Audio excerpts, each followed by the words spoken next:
আজি অসমৰ কাৰণে এটা বিশেষ দিন।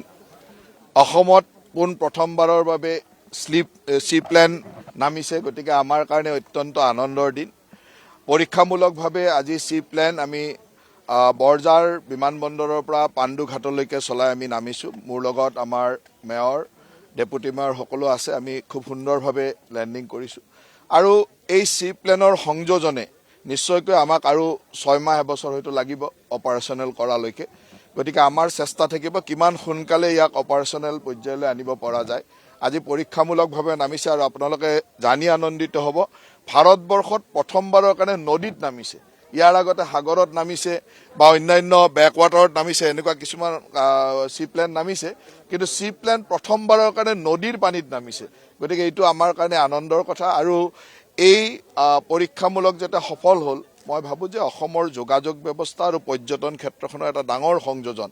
আজি এই সি প্লেন যদি আমি ভৱিষ্যতলৈ কাজিৰঙা, উমৰাংচু, মাজুলী, ডিব্ৰুগড় ইত্যাদিলৈ চলাব পাৰোঁ, অসমৰ গোটেই যাতায়াত ব্যৱস্থাটো বা পৰ্যটন ক্ষেত্ৰখন বহুখিনি একেলগে আগবাঢ়ি যাব। সেইকাৰণে মই অত্যন্ত আনন্দ অনুভৱ কৰিছোঁ।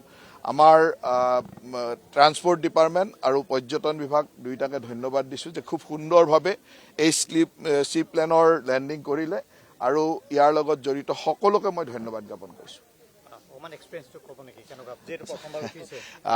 নিশ্চয়কৈ জীৱনত প্ৰথমবাৰ সি প্লেনত উঠিছোঁ, সেইকাৰণে আনন্দ অনুভৱ কৰিছোঁ আৰু খুব সুন্দৰ।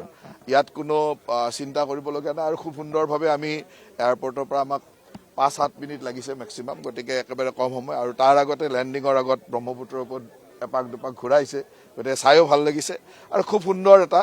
আৰু ওপৰৰ পৰা যিটো ভিউ, এই ভিউটো সঁচাকৈ খুব মনোমোহা ভিউ।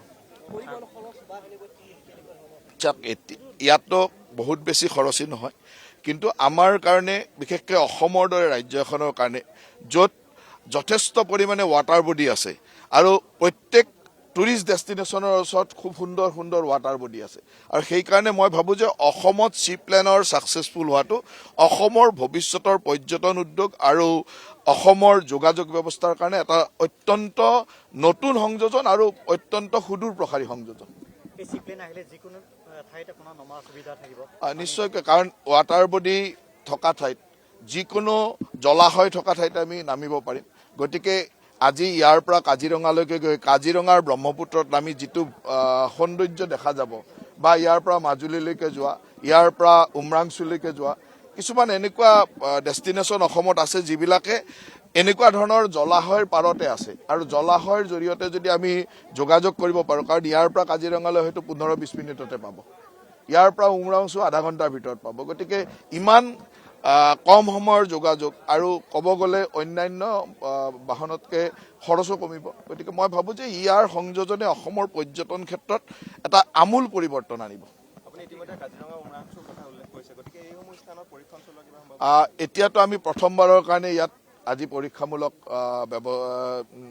লেণ্ডিং হ'ল, তাৰপিছত সকলো ঠাইতে পৰীক্ষামূলক লেণ্ডিং হ'ব। আৰু মই সেইকাৰণে কৈছোঁ যে ইয়াক অপাৰেশ্যনেল কৰালৈকে আমাক 6 মাহ এবছৰ লাগিব, হয়তো তাতকৈ অলপ বেছিও লাগিব পাৰে, কিন্তু আমি এতিয়াৰ পৰা আৰম্ভ হ'ল আমাৰ কাম। গতিকে আমি কাম আৰম্ভ কৰিলোঁ, লাহে লাহে এই কামটো চলি থাকিব। গোটেই পৰীক্ষামূলক লেণ্ডিং সকলো ঠাইত হোৱাৰ পিছত আমি কেনেকৈ চলাব পাৰোঁ সেই কথাটো চিন্তা কৰিম। যিকোনো জলাশয়ত, এনেকুৱা নহয় যে দীপৰ বিলতো লেণ্ডিং হ'ব পাৰে।